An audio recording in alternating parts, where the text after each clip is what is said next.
सरस्वती नमस्तुभ्यं वरदे कामरूपिणी विद्यारंभम करिष्यामि सिद्धिर्भवतु मे सदा। माता सरस्वती की आराधना का पर्व बसंत पंचमी की आप सभी उसका विशेष महात्म्य के बारे में हम चर्चा करने की कोशिश करेंगे। माँ सरस्वती को भारती, सरस्वती, शारदा, हंसवाहिनी, जगती, बागेश्वरी, कुमुदी, ब्रह्मचारिणी, बुद्धिदात्री, वरदायिनी, चंद्रकांति, भुवनेश्वरी न जाने किन किन नामों से उच्चारित किया जाता है। इन महर्षियों की, संतों की, तपस्वियों की, कवियों की, लेखकों की आराधना का केंद्र बिंदु उनकी इष्ट माँ सरस्वती आज हर कंठ में विराजमान जो स्वर निकलते हैं वो माँ सरस्वती के प्रताप के कारण ही निकलते हैं। प्राचीन भारत में जो मौसम को भी हम अगर विभाजित करते हैं प्राचीन काल से ही, तो उसको 6 ऋतुओं में वर्णित करते हैं। उसमें से जो सबसे अलौकिक दिव्य जो हमारा ऋतु है वो बसंत है, जिस पर सब लोग जिससे आकर्षित होते हैं। ये जो बसंत ऋतु है हमारा एक ऐसा मनचाहा मौसम बन जाता है जहाँ पर फूलों में बहार आ जाती है, खेतों में सरसों के फूल लहलाने लग जाते हैं, सोना जैसा चमकने लग जाता है, गेहूं की बालियां प्रज्वलित होने लग जाती हैं और पेड़ों में अपने बौर आ जाता है। हर तरफ रंग बिरंगी तितलियां, पशु पक्षी कलरव करने लग जाते हैं और भंवरे मंडराने लग जाते हैं बसंत ऋतु का स्वागत करने के लिए और हमारे इस प्रकृति के नए साल के स्वागत और वंदन के लिए तैयारियां शुरू करने लग जाती है। यह बसंत ऋतु अपने शेष वर्ष के स्वागत से पूर्व उसका पुष्प से उनका स्वागत करने लग जाती हैं और यह हमारे लिए एक विशेष प्रकार का उत्सव होता है। हिंदू धर्म में इसका विशेष प्रकार का महात्म्य है, इसीलिए बसंत पंचमी के त्योहार को बड़ी धूमधाम के साथ मनाते हैं। जिस प्रकार हम कह रहे हैं कि यह अपनी माँ सरस्वती को बागेश्वरी, भगवती, शारदा, वीणावादिनी, वाग्देवी अनेक नामों से हम उच्चारित करते ही हैं और विद्या और बुद्धि की प्रदाता देवी हैं और संगीत की उत्पत्ति और इसके कारण से हमारे जितने भी धर्म ग्रंथ आदि जितने भी देवी देवताओं हैं उनके जो मुख से निकलने वाले जो स्वर हैं वो सरस्वती माता के ही स्वर कहे जाते हैं। ऋग्वेद में भी माँ सरस्वती की आराधना करते हुए उनका वर्णन करते हुए कहा गया है, प्रणव देवी सरस्वती बाजे भीर्व जनीवती धीना मणि त्रयवतु, अर्थात ये परम चेतना है, सरस्वती के रूप में है, हमारी बुद्धि, प्रज्ञा और मनोवृत्तियों की संरक्षिका है। हम में जो आचार और मेधा है उसका आधार माँ भगवती सरस्वती ही है। इनकी समृद्धि और स्वरूप का वैभव अद्भुत है। पुराणों में भी उल्लेखित है, जो पौराणिक हमारी मान्यता है उसमें भगवान श्री कृष्ण ने माता सरस्वती को जो उनको वरदान दिया था, उन्होंने कहा था कि बसंत पंचमी के दिन आपकी भी आराधना की जाएगी। तभी से इस वरदान के फलस्वरूप भारत देश में बसंत पंचमी के दिन विद्या की आराध्या देवी सरस्वती माता की पूजा होने लगी, जो आज तक क्रमचारी है। बसंत ऋतु आते ही प्रकृति के कण कण तो खिलते ही हैं, साथ में मानव क्या पशु पक्षी तक उल्लास से भर जाते हैं। हर दिन नई उमंग से सूर्योदय होता है और नई चेतना एक प्रकट होती है और अपने आने वाले दिनों को ये आश्वासन देके चला जाता है और कहता है कि आपका पूरा जीवन इसी प्रकार फूलों की तरह, भंवरों की तरह उछलता रहे, कूदता रहे और अच्छा रहे। और यह बसंत पंचमी हमें उस ज्ञान की ओर, उस धारा की ओर प्रवेश कराती है जिस धारा की ओर विद्वान लोग अनुसरण करते हैं, महापुरुष लोग अनुसरण करते हैं।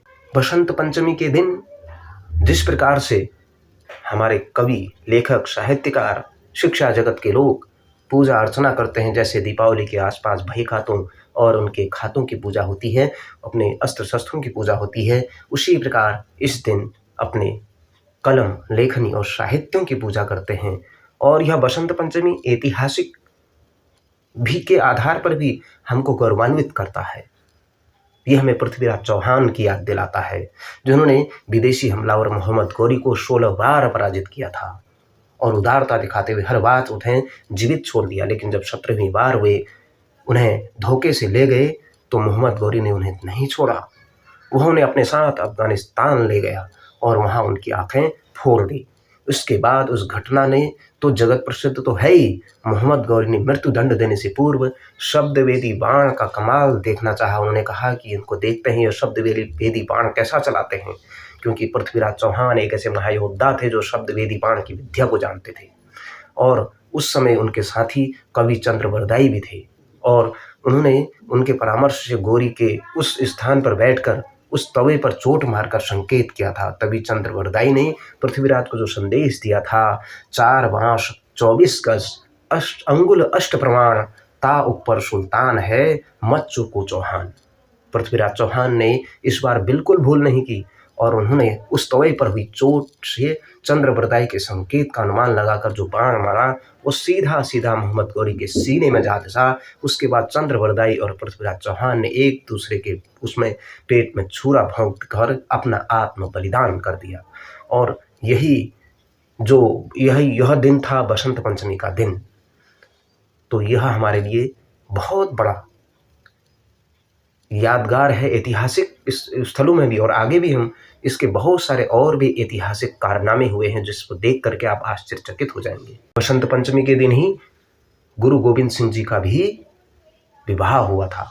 और ये बसंत पंचमी का त्यौहार एक और ऐसे वीर गाथा की याद दिलाता है।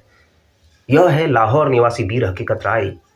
उन्होंने जब एक बार किसी मौलवी ने किसी काम से विद्यालय छोड़कर गए थे, तो सारे बच्चे जब आपस में खेल रहे थे तो वह पढ़ते रहते थे। जब अन्य बच्चों ने उनको छेड़ा तो वह दुर्गा माँ की सौगंध दी।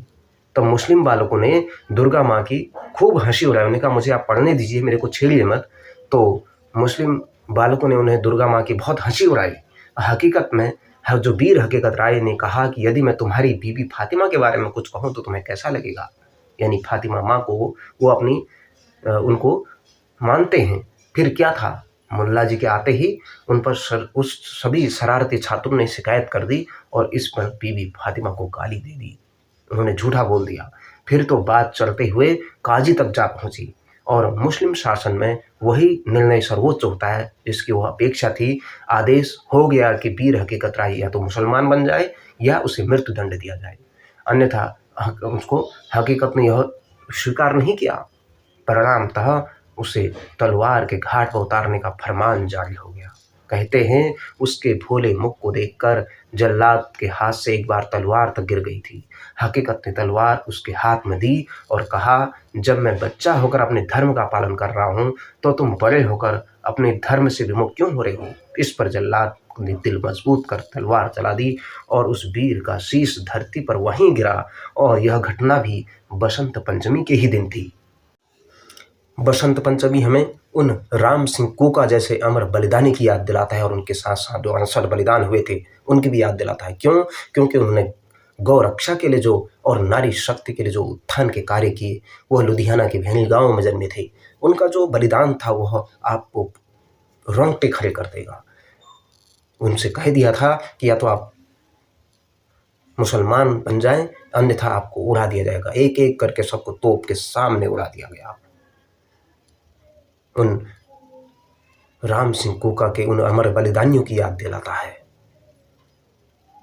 राजा भोज का जन्म दिवस, निराला जैसा महाकवि का जन्म दिवस, यह बसंत पंचमी हमें उन ऐतिहासिक पौराणिक और आध्यात्मिक पहलुओं की याद तो दिलाता ही दिलाता है। हमें इन अमर बलिदानियों को भी याद करना चाहिए। और आइए माँ सरस्वती की आराधना के उस महापर्व को नमन करें, वंदन करें, अभिनंदन करें।